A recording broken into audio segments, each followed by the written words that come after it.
Hello everyone. हमारे YouTube channel मंजिल IAS में आपका स्वागत है।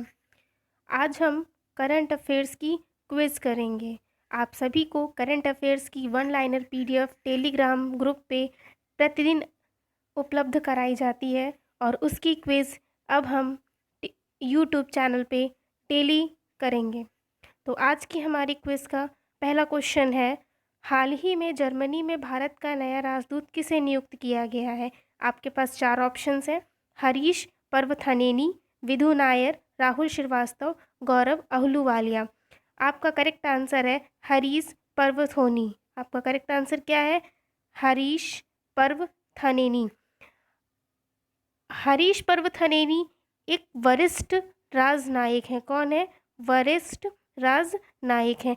ये विदेश मंत्रालय से यह जानकारी मिली है कि इन्होंने जर्मनी में भारत के ये जो है भारत का नया राजदूत नियुक्त किया गया है।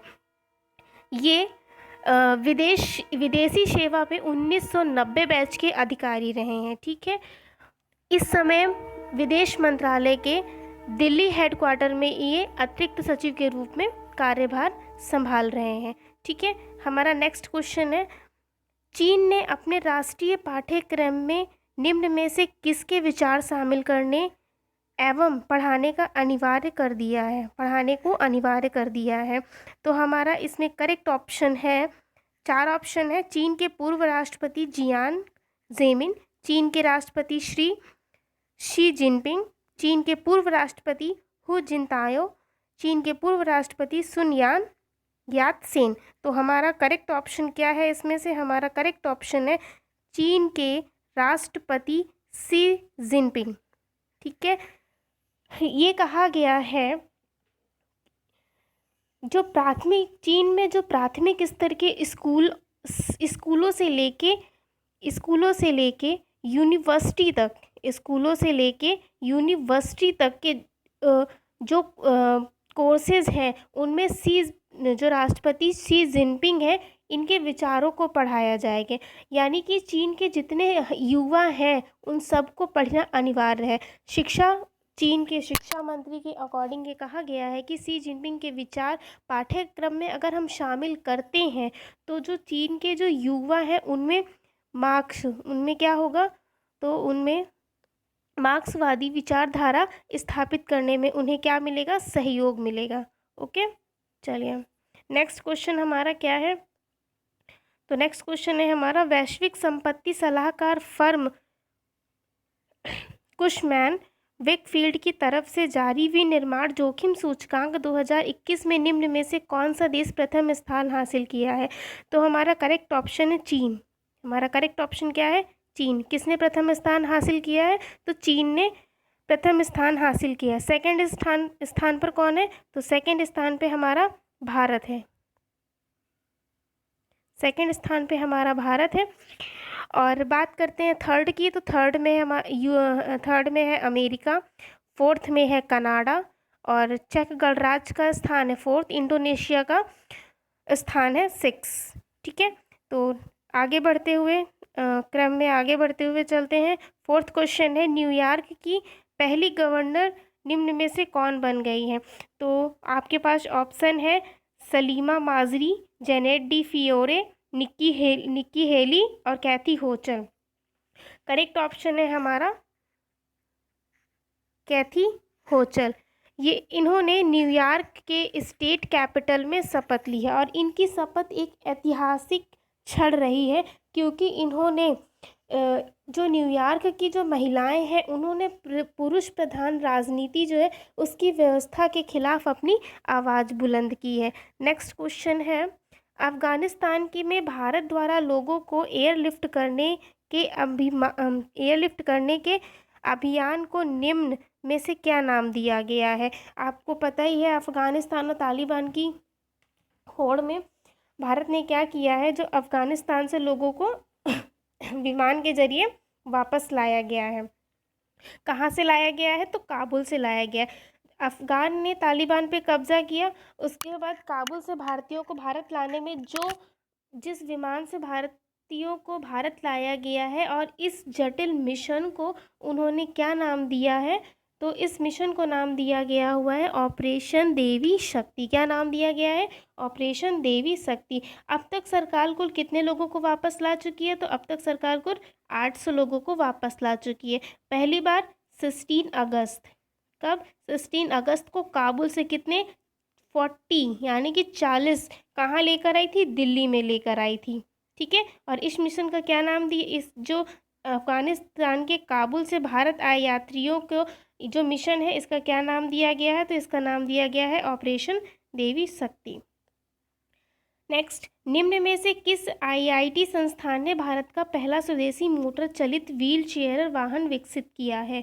तो IIT Roorkee, IIT Kanpur, IIT Madras, IIT Delhi. हमारा करेक्ट ऑप्शन है आईआईटी मद्रास। इसने क्या किया है? तो इसने जो भारत का पहला स्वदेशी मोटर चलित वाहन विकसित किया है। क्या बात? भारत का पहला स्वदेशी मोटर चलित वाहन विकसित किया है। क्यों विकसित किया है? जो हमारे व्हील चेयर यूजर्स हैं उनको कार, ऑटो रिक्शा, स्कूटर की तुलना में सुविधा और सुरक्षा ज़्यादा प्रदान की जा सकी। और इस व्हील चेयर का नाम क्या रखा गया है? तो इस व्हील चेयर का नाम रखा गया है नियो बोल्ट। क्या नाम रखा गया है? Neo bolt. ये जो स्वचालित वाहन है इसका क्या नाम रखा गया है? Neo bolt. ठीक है। इसका उपयोग क्या है? इसका उपयोग सड़क में ही नहीं, जो व्हील चेयर यूज़र्स हैं इसका उपयोग ऊबड़ खाबड़ इलाकों में भी कर सकते हैं। इसकी अधिकतम गति कितनी है? तो इसकी अधिकतम गति है 25 किलोमीटर। कितनी है?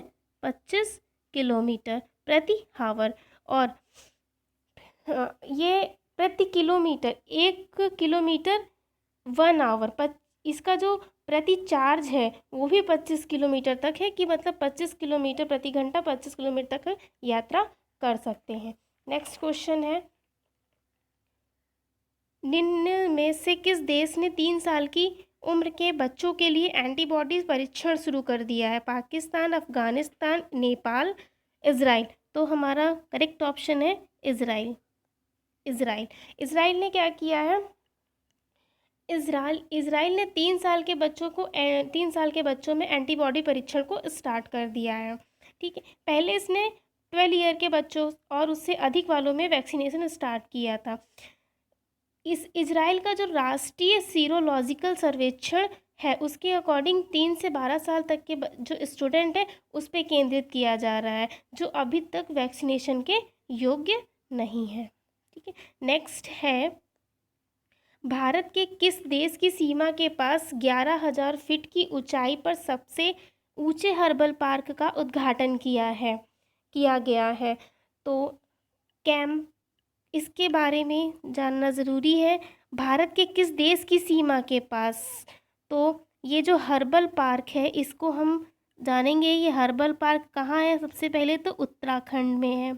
ठीक है। उत्तराखंड में, उत्तराखंड का एक ज़िला है। कौन सा ज़िला है? तो चमोली ज़िला है। चमोली ज़िले के पास एक गांव है माना। कौन सा गांव है? माना। और ये माना गांव किसके पास है? तो उत्तराखंड में बद्रीनाथ के पास है। किसके पास है? बद्रीनाथ के पास है। बद्रीनाथ मंदिर के पास है। ठीक है। इसमें क्या किया गया है? इसका जो देश है वो कौन सा है? तो चीन। इसका करेक्ट ऑप्शन क्या होगा? तो इसका करेक्ट ऑप्शन है चीन। क्या है इसका करेक्ट ऑप्शन? चीन। ठीक है। भारत और चीन की देश की सीमा के पास, मतलब जो भारत और चीन की देश की सीमा है उसके पास 11,000 फीट की ऊंचाई पर भारत के सबसे ऊंचे हर्बल पार्क का उद्घाटन किया गया। इसको तैयार किसने किया है? तो इसको तैयार किया है उत्तराखंड वन विभाग की अनुसंधान शाखा ने। इसमें क्या, इस गार्डन में 40 प्रजातियां हैं जो औषधि के पर्पज से महत्वपूर्ण हैं, उनको यहाँ पे क्या किया गया है? संरक्षित किया गया है। बद्रीनाथ मंदिर के में जो वन पंचायत की ओर से इसमें 3 एकड़, कितनी? 3 एकड़ भूमि पर पार्क को किस योजना के तहत तैयार किया गया है? तो योजना का नाम लिखिए, मोस्ट इम्पॉर्टेंट है। ये कौन सी योजना है? तो ये योजना है कैंपा योजना। कौन सी योजना है? कैंपा योजना। ठीक है। इसके तहत इसको तैयार किया गया है। तो आज की ये हमारी क्विज थी। उम्मीद है कि आप सभी को ये थोड़ी पसंद आई होगी।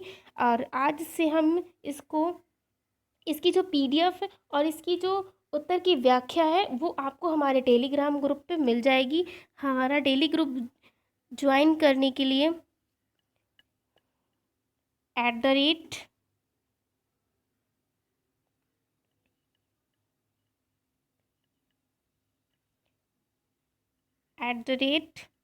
@मंजिल